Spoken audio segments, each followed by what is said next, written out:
वो प्रधानमंत्री सिर्फ भाजपा के लोगों के हैं। अगर आप एक आईसीयू में 100 लोगों को लेकर घुसते हैं, इसका तो ये समझ में आता है कि आप फोटो के लिए ही गए हैं।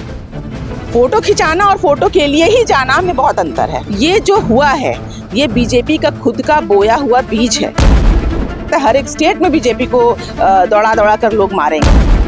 ताम दान दंड भेद, हुक बाय हुक या बाय क्रुक, उनको सत्ते पे बना रहना है। विकास उनको करनी नहीं है, महंगाई उनको कम करनी नहीं है, रोजगार उनको देना नहीं है, उनको महिलाओं को सुरक्षा देना नहीं है, उनको किसी भी तरीके का डेवलपमेंट उन्नयन करना नहीं है। और जहां उन्नयन हो रहा है, जैसे बंगाल की बात करें, वहां पर बाधा देना है, वहां पर छवि को बिगाड़ना है गोदी मीडिया के जरिए दिखाकर। बीजेपी ने पूरे देश में जो नफरत की राजनीति कर रखी है, जो नफरत जो फैला रखा है बीजेपी ने, उसका फल अब ऑब्वियसली बीजेपी को भी जो बोएगा वो काटेगा। त्रिपुरा में जिस प्रकार से टीएमसी के हेडक्वार्टर पर हमला किया गया है, उसे आप किस प्रकार से?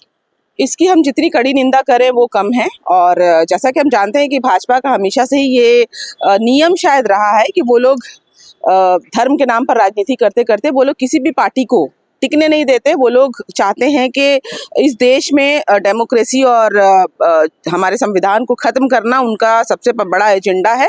और वो हम त्रिपुरा में देख सकते हैं। त्रिपुरा में जो तृणमूल कांग्रेस के जितने भी कर्मी हैं उनको मारा गया है, हम उसकी बहुत आलोचना करते हैं। हमारे डेलीगेट्स भी वहाँ पर पहुँचे हुए हैं, जिसमें हमारे सांसद सायोनी घोष हैं, कुणाल घोष जी हैं, और हमारे जितने भी सांसद हैं वो वहाँ पर पहुँचे हुए हैं। और यही हमारे तृणमूल कांग्रेस में सिखाया गया है कि अपने जो ग्राउंड लेवल के वर्कर्स हैं उनके साथ खड़े रहना। तो ये मैं कड़ी निंदा एक बार फिर से करना चाहूँगी, क्योंकि बंगाल में अशांति तो उन लोगों ने फैला ही रखा है। बंगाल के छवि को वो हर वक्त 365 दिन बिगाड़ने की चेष्टा करते हैं। बंगाल के लोगों से वो बदले की राजनीति करते हैं। तो अब ये धीरे धीरे देखिए, पूरे यूपी और बिहार में तो जो हाल है वो तो सबको ही पता है कि वहाँ पर किस तरीके से गुंडा राज चलता है। तो ये चीज़ त्रिपुरा में भी डराने और धमकाने की चेष्टा की गई है, और एक तरह का मैसेज वो देना चाहते हैं कि हम बाहुबली हैं, हम जो है हमारा जहाँ पर भी राज्य होगा हम वहाँ पर किसी भी अन्य दूसरे लोगों को वहाँ पर डेमोक्रेटिक तरीके से जीने नहीं देंगे। लेकिन जिस प्रकार से बीजेपी के लीडर्स एमपी और एमएलए पे हमला हुई है नॉर्थ बंगाल में, उसे आप उस पर क्या कहेंगे? ये कहाँ तक सही? मैं इसकी भी कड़ी निंदा करना चाहूँगी, क्योंकि बंगाल में देखिए कभी भी हम लोग गांधी की नीति पर चलते हैं, हम लोग हिंसा पर विश्वास नहीं रखते। और जहाँ तक मेरे पास जो खबर है, जितनी खबर मेरे पास है, वो मुर्मू जी जब वहाँ पर गए थे, वहाँ पर जैसा मुझे खबर है कि वो 20-20 गाड़ियों को लेकर वहाँ पहुँचे थे, फोटो सेशन कर रहे थे, और वहाँ पर पहले से ही वहाँ के जो विधायक हैं, जो भाजपा के विधायक हैं, उन पर लोग भड़के हुए थे। ये काम काज करते नहीं हैं। ऑलरेडी बंगाल में जगह जगह पर हमें पता है प्राकृतिक आपदा आई हुई है, बारिश और बादल फटने जैसी स्थिति कई जगह हुई है, ये हम सब जानते हैं। और वहाँ पर अगर आप जाएंगे और फोटो सेशन करेंगे तो जाहिर सी बात है कि आम पब्लिक भड़केगी। और आम पब्लिक ने जो किया, मैं उसकी निंदा मैं ऐसा नहीं कि मैं उनको सपोर्ट करती हूँ, लेकिन आम जनता से बढ़ के कुछ नहीं है। जनता जनार्दन है। इसमें तृणमूल को वो लपेटे में ले रहे हैं, लेकिन तृणमूल का इसमें कोई हाथ नहीं है। आपने कई छवि भी देखा होगा जहाँ पर दीदी खुद जाकर उनसे मिलती हैं, मुर्मू साहब से जो जाकर वो मिलती हैं, लेकिन वहाँ पर वहीं पर शुभेंदु अधिकारी का भी आप फोटो वायरल हो रहा है। आपने देखा होगा कि एक आईसीयू के अंदर कई लोगों को लेकर शुभेंदु अधिकारी इस तरीके का एक प्रदर्शन करते हुए नजर आ रहे हैं, जैसे कि वो वहां पर भी फोटो सेशन करने गए हैं और वहां पर भी वो राजनीति करने गए हैं। तो उनको तो राजनीति इसी चीज पर करना है। बंगाल में 2026 में इलेक्शन है, और ये हम सब जानते हैं कि वो लोग देखिए माइग्रेटरी बर्ड्स हैं। वो बंगाल में तभी आते हैं या तभी इस तरीके की चीजें सामने आती हैं जब इलेक्शन होता है। ये भाजपा की नीति ही रही है। और फिर से मैं देखिए एफआईआर दर्ज हुआ है, और जो प्रशासन को जो काम करना है वो हमारा जो प्रशासन है वो कर रहा है। जो लोग भी दोषी हैं उनको ऑब्वियसली अरेस्ट किया गया है, क्योंकि लेकिन अभी तक कोई अरेस्ट भी नहीं हुआ है। देखिए ऐसा नहीं है, जांच चल रही है कौन था, क्योंकि देखिए भीड़ में किसने मारा, क्या किया, क्यों मारा, ये सारे इन्वेस्टिगेशन ये तो देखिए कोर्ट और प्रशासन का काम है। इसमें किसी पार्टी का कोई हाथ नहीं है। तो जहां तक पार्टी, यहाँ पर मुख्यमंत्री ऑब्वियसली हमारी मुख्यमंत्री हैं ममता बनर्जी, तो वो एज अ चीफ मिनिस्टर जो उनको काम करना चाहिए ऑब्वियसली वो कर रही हैं, और दोषी को जल्द से जल्द पकड़ा जाएगा अगर नहीं पकड़ा गया है तो। और हम लोग कभी भी वायलेंस को बढ़ावा नहीं देते। हाँ, लेकिन ये भी मैं कहूँगी सेम टाइम कि कुछ हद तक ये जो हुआ है ये बीजेपी का खुद का बोया हुआ बीज है। बीजेपी ने पूरे देश में जो नफरत की राजनीति कर रखी है, जो नफरत जो फैला रखा है बीजेपी ने, उसका फल अब ऑब्वियसली बीजेपी को भी जो बोएगा वो काटेगा। तो ये बीजेपी को खुद देखना पड़ रहा है ये सारी चीजें। ये जो दिन है ना, मुझे लगता है हर एक स्टेट में बीजेपी को दौड़ा दौड़ा कर लोग मारेंगे। मैं ऐसा नहीं चाहूंगी, लेकिन मुझे लगता है कि ये स्थिति बहुत जल्द बनने वाली है, क्योंकि लोग भूखे हैं, लोग बेरोजगार हैं, लोग 15 लाख का वादा जो है वो तो छोड़ दीजिए, वो तो बहुत ही मौखिक बात है। लेकिन हम युवाओं की अगर बात करें तो आज रोजगार नहीं है, आज महिलाओं का घर्षण हो रहा है, उनके साथ बलात्कार हो रही है। मणिपुर में आप देखिए, या जहाँ भी महाकुंभ में भी क्या हुआ आपने देखा, लाखों और करोड़ों लोग वहां पर, कई लोग मर गए, कई लोगों के साथ हादसे हुए, अरेंजमेंट सही नहीं था। और जब दीदी कहती हैं तो उसको वो व्यंग करते हैं। जब दीदी ने कहा कि वो महाकुंभ नहीं है, मृत्यु कुंड है, उनका एक्चुअली कहने का ये मकसद था कि भाई लोगों को हर एक लोगों की श्रद्धा दिल में होती है, और दीदी हमेशा कहती धर्मो जार जार उत्सव सवार। तो दीदी तो एक एग्जाम्पल है।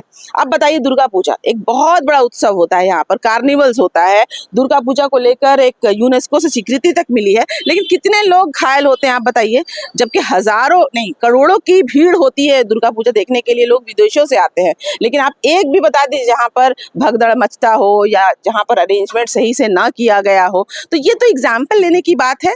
जहां तक बात है भाजपा के जितने भी लीडर्स हैं, शुभेंदु अधिकारी हों या उनके जितने भी लोग हैं, वो लोग बस कुछ ना कुछ उनके पास करने के लिए कुछ है नहीं। वो माइक्रोस्कोपिक पार्टी है बंगाल में वो है ही नहीं, उनका कोई अस्तित्व नहीं है।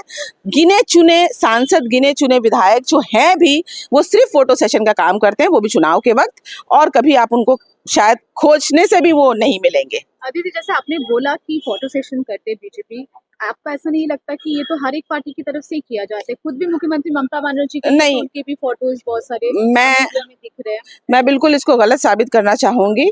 ममता बनर्जी के राज्य में अगर आप गली में, एक छोटे से गली में भी जाएंगे तो आप देखेंगे चुनाव के बाद भी बहुत सारे सोशल वर्क, सोशल काम जो है वो आपको नजर आएंगे। लक्ष्मी भंडार, कन्याश्री, रूपोश्री, ये चुनावी वादा नहीं था। ये सारी चीजें जो चुनाव से पहले वादा किया गया था, वो ऑब्वियसली चुनाव के बाद भी। मैं नहीं कह रही कि फोटो नहीं आना चाहिए, ऑब्वियसली फोटो तो वो मंत्री हैं या मोदी जी प्रधानमंत्री हैं, फोटो तो लोग खींचेंगे। आज फोटो का जमाना है, सोशल मीडिया का जमाना है, हर एक हाथ में मोबाइल है। मेरे कहने का मतलब है, अगर आप एक आईसीयू में 100 लोगों को लेकर घुसते हैं, इसका तो ये समझ में आता है कि आप फोटो के लिए ही गए हैं। फोटो खिंचाना और फोटो के लिए ही जाना में बहुत अंतर है। तो मुझे नहीं लगता इसकी कोई तुलना हो सकती है तृणमूल कांग्रेस से। किसी भी पार्टी की आप देख लीजिए, मुख्यमंत्री तो बहुत से राज्यों में है, लेकिन एक तो महिला मुख्यमंत्री हैं, और उनके जैसा संघर्ष, अगर हम 90 दशक की बात करें, वो संघर्ष तो मुझे लगता है एक जीवनी उनके ऊपर अगर लिखा जाए तो ममता बनर्जी ने बहुत संघर्ष किया है। और ऐसा नहीं कि वो मुख्यमंत्री बनने के बाद उनके व्यवहार में या लोगों के प्रति उनका कोई भी चेंजेस हमने कुछ नहीं देखा। वो जैसी साधारण सूती साड़ी में कल थी, वो हवाई चप्पल में कल थी, वो आज भी हैं। वो मोदी जैसे तो नहीं है ना, सूट बूट की सरकार नहीं है, और ना जुमलों का वादा है। जो दीदी कहती हैं वो डेफिनेटली करती हैं, वो मोदी जैसी नहीं है। सुकांत जो है वो चेतावनी दे रहे हैं कि खगेन पर हमले का न्याय नहीं मिला तो पलटवार वाली ट्रीटमेंट मिलेगी। देखिए, शायद इसका असर वो त्रिपुरा में कर रहे हैं। त्रिपुरा में हमारे वर्कर्स को मारा जा रहा है, बैनर्स वगैरह फाड़े गए हैं, जो हमारा जो वहाँ का टीएमसी का हेडक्वार्टर है उसको तोड़ फोड़ किया गया है। तो मोदी जी जब कहते हैं ना कि बंगाल में डेमोक्रेसी नहीं है, उल्टा हो गया। ये तो हम देख रहे हैं कि पूरे देश में डेमोक्रेसी जो है वो धीरे धीरे खत्म कर रहे हैं। लेकिन बंगाल में जब तक ममता बनर्जी है, तब तक किसी भी, मैं सिर्फ तृणमूल कर्मी होकर नहीं बोल रही हूँ, किसी भी लोगों को घबराने की आवश्यकता नहीं। इनफैक्ट भाजपा के लोगों को भी घबराने की आवश्यकता नहीं है, क्योंकि भाजपा के ऊपर अगर अटैक होगा तो इसके लिए ममता बनर्जी ऑब्वियसली इस चीज को आगे ऐसा ना हो वो जरूर देखेंगी। आज जो डेलीगेशन टीम पहुंची है उन्हें भी रोका जा रहा है, ड्राइवर्स को धमकी दी जा रही है। देखिए, ये तो नया कुछ नहीं है। जब भी इवन हम कांग्रेस की भी अगर बात करें, किसी भी जगह में जहाँ पर भाजपा का शासन हो वहाँ पर वो किसी को भी आने नहीं देते। इनफैक्ट मणिपुर में जो हुआ हम सब जानते हैं, वहाँ पर वो खुद भी नहीं गए, प्रधानमंत्री तो नहीं गए और दूसरों को भी वो नहीं जाने देते हैं। उनको शायद लगता है कि उनकी जो टीआरपी है, उनके हिसाब से ये टीआरपी वो शायद नाम देते हैं, उनकी टीआरपी या उनका जो हाईलाइट होना वो कोई और ना ले ले। तो मुझे लगता है ये सारी चीज़ें एक उनके इलेक्शन का एक मुद्दा है, एक इलेक्शन का एक एजेंडा है। जैसे वो अभी वोट चोरी करके एक कहते हैं ना, देखिए एनी हाउ बीजेपी का एक ही रूल है, हमने जो 11 साल में सीखा है 2014 के बाद जो जाना है बीजेपी के बारे में, ताम दान दंड भेद, हुक बाय हुक या बाय क्रुक उनको सत्ते पे बना रहना है। विकास उनको करनी नहीं है, महंगाई उनको कम करनी नहीं है, रोजगार उनको देना नहीं है, उनको महिलाओं को सुरक्षा देना नहीं है, उनको किसी भी तरीके का डेवलपमेंट उन्नयन करना नहीं है। और जहां उन्नयन हो रहा है, जैसे बंगाल की बात करें, वहां पर बाधा देना है, वहां पर छवि को बिगाड़ना है गोदी मीडिया के जरिए दिखाकर। तो ये सब नीति मोदी की है और लोग धीरे धीरे ऐसा नहीं है समझ रहे हैं। जो दावे 400 पार के वो करके 2024 में उन्होंने इलेक्शन लड़ा, आज क्या हुआ, 240 में आकर वो अटक गए। अब जो वो लोग दावे कर रहे हैं, अब देखिए उनको ये समझ में आ गया, इसलिए वो वोट चोरी करना शुरू कर दिया उन लोगों ने वोटर आईडीज के छेड़छाड़ शुरू कर दिए। तो ये सब तो समझ में आता है ना, लोग अब इतने भी बेवकूफ नहीं है। आज गोदी मीडिया भले ना दिखाए, मेन स्ट्रीम मीडिया भले ना दिखाए, लेकिन आज हर आदमी के पास मोबाइल है, सोशल मीडिया से लोग आज जानकारी उनको मिल रही है। लोग फेडअप हो चुके हैं भाई। राम मंदिर बोला था बनाना, बना दिया, बहुत अच्छा, हमने तालियां बजाई, बहुत खुशी मिला।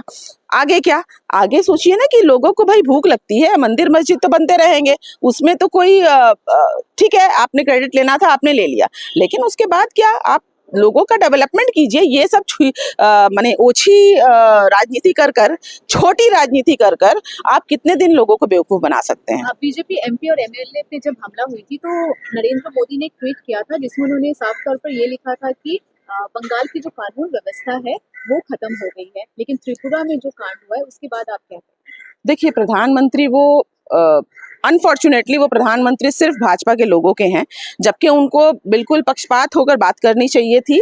जहां पर भी वायलेंस है, हम, जैसा मैंने पहले भी कहा, हम जितने भी तृणमूल के कर्मी हैं, लीडर्स हैं, हमारे मुख्यमंत्री खुद, वो हिंसा के खिलाफ हैं। लेकिन एक पक्षपात होकर माने बंगाल में अगर लोग मर रहे हैं तो आप उनको नहीं देखेंगे या उनके लिए ट्वीट नहीं करेंगे।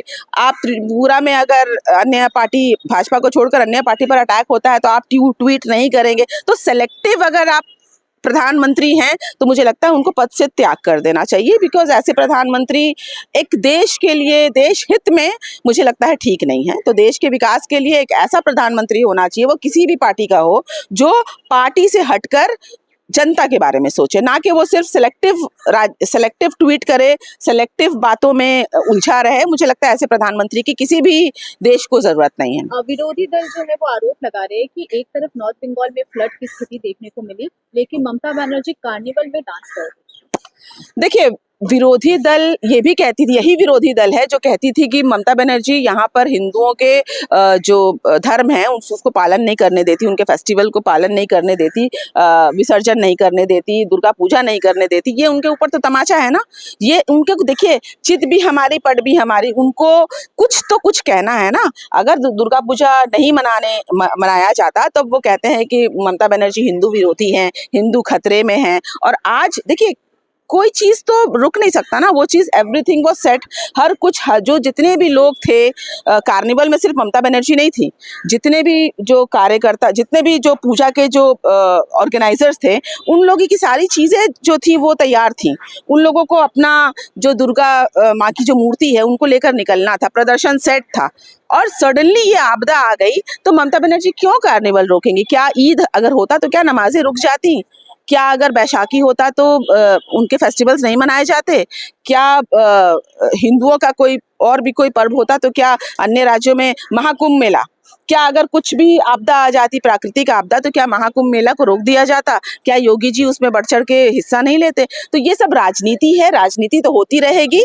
बाकी ममता बनर्जी को जो करना है ऑब्वियसली वो पहुंची, जहां पर भी वो पहुंची। आप बताइए कि देश में कई जगह इस तरीके की स्थिति हुई, असम में हुई, यहाँ पंजाब में हुई, आपने देखा हिमाचल में हुई। बताइए वहाँ कितने सांसद, आप प्रधानमंत्री को तो बिल्कुल छोड़ दीजिए, वहाँ के सांसद तक नहीं पहुंचे, वहाँ के विधायक तक उन्होंने प्रॉब्लम सॉल्व नहीं किया। तो ममता बनर्जी तो खुद गई, विजिट किया उन्होंने, कार्निवल के दूसरे दिन ही वो गई और विजिट किया उन्होंने। और नेचुरल आपदा, जो प्राकृतिक आपदा है, उसमें किसी का कोई जोर नहीं होता, उसमें उसके बाद क्या करना है वो ज्यादा इंपॉर्टेंट है। तो ममता बनर्जी ने हर एक चीज को कंट्रोल किया। यहाँ पर भी क्लाउड बर्स्ट वाली स्थिति थी कलकत्ते में, पूरा कलकत्ता जो है भर गया था पानी से, लेकिन एक दिन के अंदर, सिर्फ एक दिन के अंदर, मुझे लगता है ये इतिहास में एक बहुत अनोखी बात है कि एक दिन के अंदर सारी जो वाटर लॉगिंग है उसको खत्म कर दी गई। और दुर्गा पूजा में जो लोग भी पंडाल हॉपिंग करना चाहते थे उनकी कोई परेशानी नहीं हुई। सारे लोग बहुत आराम से दुर्गा पूजा उन लोगों ने मनाया। दुर्गा पूजा में सैकड़ों लोग आए, देश विदेश सब जगह से, और ये सिर्फ ममता बनर्जी के ही राज्य में हो सकता है।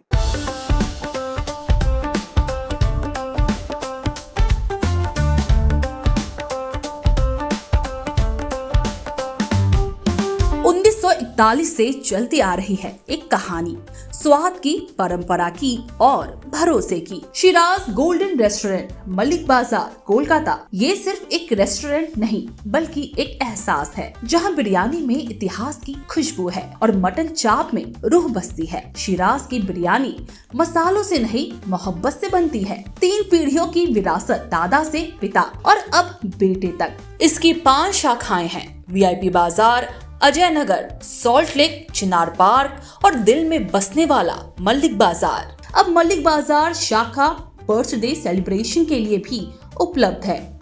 घर जैसा माहौल, रॉयल सेटअप और स्वाद जो हर मौके को खास बना दे, जिसके स्वाद के दीवाने तमाम सेलिब्रिटीज हैं। दुर्गा पूजा पर हजारों लोगों की भीड़ जुटती है और जुबान पर बस एक ही नाम होता है, शिराज का। शिराज का वादा, क्वालिटी, विरासत और वो स्वाद जो एक बार चख लिया तो कभी भूलेंगे नहीं।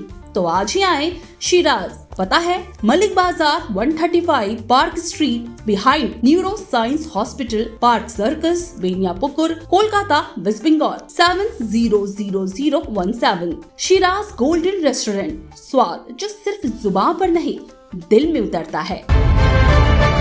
सुपर न्यूज़ 24 कोलकाता, हर कदम सच के साथ।